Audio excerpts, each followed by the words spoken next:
Hi everyone. Welcome to the class of Literary Theory. We are going through the fifth module, Post-colonialism, Postmodernism and Eco-criticism. Today I will be introducing the term Postmodernism. If you want to understand Postmodernism, you should understand what is modernism. The difficulty of defining postmodernism as a concept stems from its wide usage in a range of cultural and critical movements since the 1970s.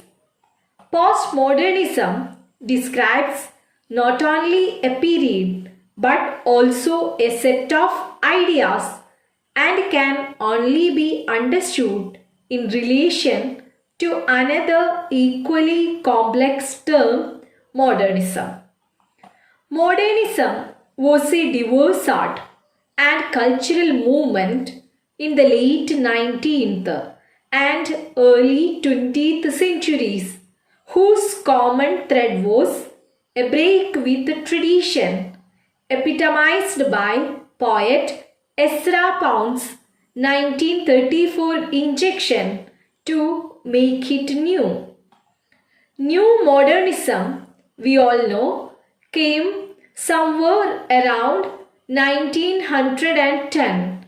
And have you ever wondered what led to modernism?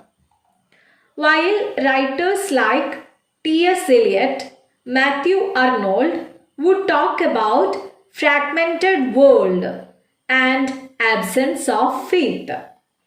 If you understand the social economic condition of European countries during and before 1910, you will be able to understand what led to modernism.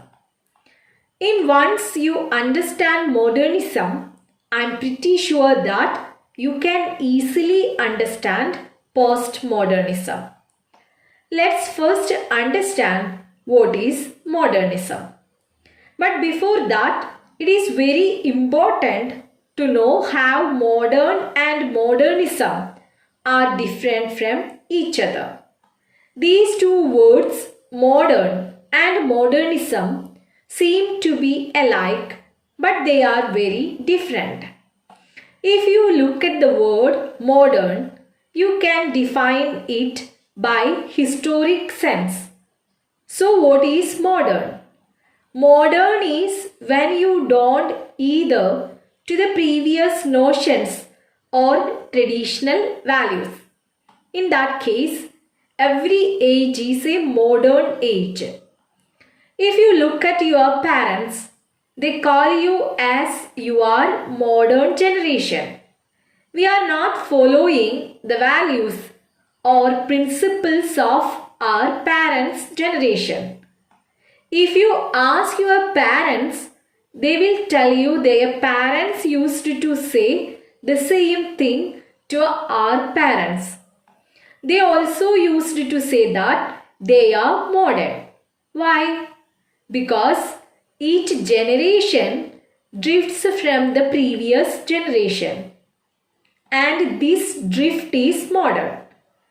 If you look at English language from linguistic point of view, you will find out the English language has also gone through the three periods: Old English, Middle English and Modern English. Chaucer is known as the father of modern English because he was the pioneer of modern English language. But modernism is a movement began in 1910. It is different from the term modern. It did not begin in the time of Chaucer. Chaucer is known as the father of modern English because English as a language started in the modern form, drifted apart from medieval English when Chaucer began writing. So modern as a word is always getting its meaning from a historic sense. T.S. Eliot's Wasteland, Virginia Woolf's To the Lighthouse, and James Joyce's Ulysses are symbolized the main principles or values of modernism. On the other hand, modernism is a literary movement. After modernism came the next literary movement, which also became the literary theory, which is known as Postmodernism, which began after Second World War, that is after 1945. So modernism is from 1910 to 1945 and postmodernism is post 1945. Modernism as a movement came into being when people unanimously believed in the fact that they are left with no pillar of faith. We are human beings, always want to rely on something to get faith or to get strength for something. We can see such pillars of faith in Victorian and Romantic period. And gradually, human beings saw all these pillars of faith were shaken. And no longer they could rely on these pillars of faith, because of which they found that the entire world is fragmented and they have no scope for betterment. It is very well said by Matthew Arnold in the poem Dover Beach, where he says that the sea of faith has dried out. Now, in order to understand why modernism came into being somewhere around 1910, we need to understand the fact that which were the pillars of faith and how humans stopped to believe in these pillars of faith. The first important pillar of faith is the power of God. We all during the Victorian and Romantic period know that people believe in the power of God. But then what happened? Then came the great philosopher, the great scientist Charles Darwin, who presented the paper called Evolution of Species, in which it was clearly written that there was no involvement of God in the evolution of species like human beings. We all evolved because of a natural process or mechanism, because of adaptation, and science behind this entire evolution was told by Charles Darwin. And this was the first point, that when people faith in religion or God was shaken. The faith of humans on God was shaken during the Victorian period. Next, we all considered God as king. If you look at Aristotle's Poetics, we can see that God has appointed a king to rule on his behalf. Next to God is king. So the authority can be challenged. What happened to this king? If you remember, this was the period when Marxism was taking the great force. This was the period Karl Marx came up with the Communist Manifesto. The Communist Manifesto says the king, middle class and lower classes hierarchy should be demolished. He said that there would be public property and no private property. That was the time when people lost their faith on kings. They found out that kings are responsible for their miseries. So faith on God lost, faith on king lost. What is next? Then faith on our own power, our own mind, and our own potential came. Then Sigmund Freud came with the interpretation of dreams. He talked about the model of consciousness, and he said that the consciousness is structured like an iceberg, which is only seen 10%. That is the conscious level. There is a lot of unconscious and subconscious functioning which we cannot see. So all other actions are based on the 10% of the consciousness. The rest 90% we don't have any control on it. So faith on our human mind is lost. When we came to know this structural model of consciousness. Now faith on God lost, faith on king lost, and faith on human mind lost. What is next? Another institution on which people believed was democracy. Then came the First World War. During 1914 and 1918, there was an extreme World War situation which spread across the world.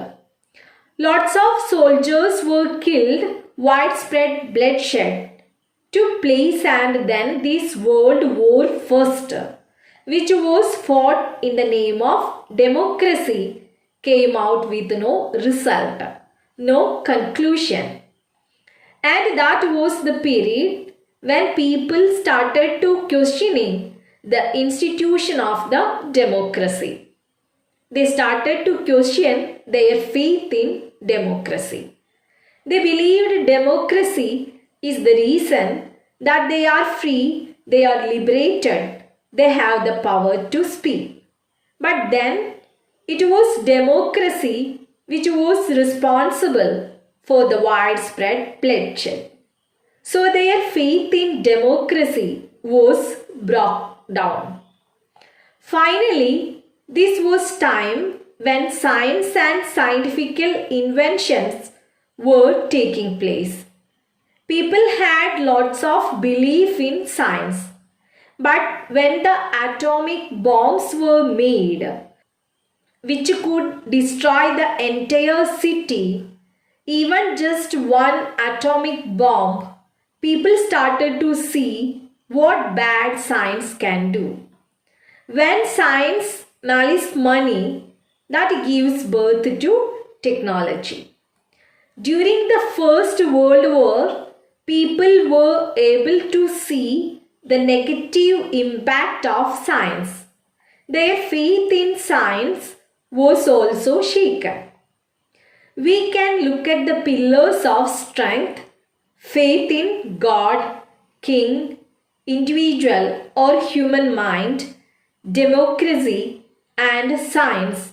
Everything was shaken. That led to modernism.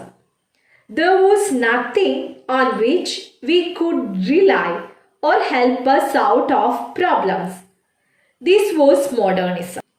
And this socio-economic condition is going to help you understand why writers like James Joyce, T.S. Eliot, Matthew Arnold, and Virginia Woolf wrote. So we can see so much bad happenings in front of our eyes. In spite of the fact that the pillars of faith was shaken, the modern man during the 1920s, 1930s believed that solutions are possible. During this period, European countries lose their colonies. I think all of you have got the clear picture about what is modernism. Then I wish to introduce the term postmodernism. The post in postmodern suggests after. Postmodern age began after the Second World War from 1945 to 2000. This period can be called postmodern age. The mid 20th and the late 20th century. Postmodernism is best understood as a questioning of the ideas and values associated with a form of modernism that believes in progress and innovation. Modernism insists on a clear divide between art and popular culture. But like modernism, postmodernism does not designate any one style of art or culture. On the contrary, it is often associated with pluralism and an abandonment of conventional ideas of originality and authorship in favor of a pastiche of dead styles. Now we are going through the historical background of postmodernism. First one is, after the Second World War, Britain lost the economic power that it had for many centuries and USA became the new superpower. Second point, in the postmodern age, we can see cold wars between countries, global conflict, nuclear destruction, and genocide became very common. And USA also did the Hiroshima and Nagasaki bombings on Japan in August 1945. So instead of any more world wars, we can see such cold war between countries. Next one is technological advancement and space exploration. So that resulted in lots of science fiction. People accepted the fragmented and disoriented world. So the modern age people, especially writers, viewed the fragmented and materialistic world as tragedy. We can see that in T.S. Eliot's Wasteland. But in postmodern age, people started to accept it as the part of life and understood materialistic life is beyond any regression. Next point is multiple meanings. There can be endless interpretations of a literary work. We can see or we can give so many interpretations for the same work.